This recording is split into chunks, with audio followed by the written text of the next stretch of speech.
अस्सलामुअलैकुम dear viewers.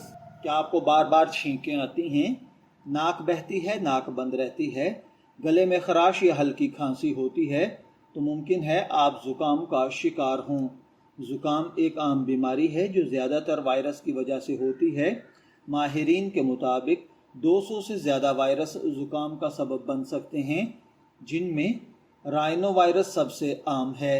ये virus खांसी, छींक, करीबी राब्ते, आलूदा हाथों या सतहों के ज़रिए एक शख्स से दूसरे शख्स तक मुंतकिल होता है। ज़ुकाम की इलामात में नाक बहना, बंद होना, बार बार छींके आना, गले में खराश, खांसी, सर दर्द और बाज़ औक़ात हल्का बुखार शामिल होता है। अक्सर इलामात पहले 2 से 3 दिन में ज़्यादा महसूस होती हैं, जबकि नाक बंद होना, नाक बहना या खांसी बाज़ औक़ात 10 से 14 दिन तक भी रह सकती है।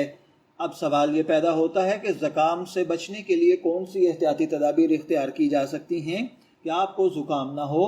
तो सबसे पहली और अहम एहतियात है हाथों की सफाई। खाना खाने से पहले, बाहर से घर आने के बाद, नाक या मुंह को छूने के बाद हाथ अच्छी तरह धोएं।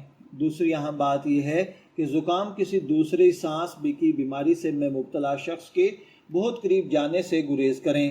खांसते या छींकते वक्त मुंह और नाक को टिशू या कोहनी से ढांपें और इस्तेमाल शुदा टिशू फ़ौरन फेंक दें। अपने चेहरे, ख़ास तौर पर आँखों, नाक और मुंह को बार बार छूने से भी परहेज़ करें। अगर आप खुद ज़ुकाम में मुब्तला हैं तो दूसरों से मुनासिब फ़ासला रखें ताकि वायरस आगे न फैले। अब बात करते हैं उन आसान तरीक़ों की जिनसे ज़ुकाम की इलामात में आराम मिल सकता है। सबसे पहले आराम करें। जिस्म को मुनासिब आराम देने से आपको बीमारी के दौरान बेहतर महसूस करने में मदद मिलती है। दूसरा, पानी और दीगर गाढ़ी चीज़ें ज़्यादा इस्तेमाल करें। पानी, सूप मुनासिब मिकदार में। दूसरे मशरूबात जिस्म में पानी की कमी से बचाने में मदद देते हैं। तीसरा, नाक बंद होने की सूरत में नमक वाले पानी यानी सेलाइन नाक के कतरे या स्प्रे इस्तेमाल किए जा सकते हैं। इससे नाक की बंदिश और जमा शुदा बलगम में आराम मिल सकता है। चौथा, भाप या गर्म शावर की भाप से भी नाक की बंदिश में आर्जी आराम मिलता है, ताहम गर्म पानी से जलने के ख़तरे की वजह से एहतियात ज़रूरी है। पाँचवा, अगर खांसी हो तो 1 साल से ज़्यादा उम्र के अफराद के लिए शहद खांसी में आराम देने में मदद करता है। 1 साल से कम उम्र बच्चों को शहद देने में कुछ एहतियात करनी चाहिए।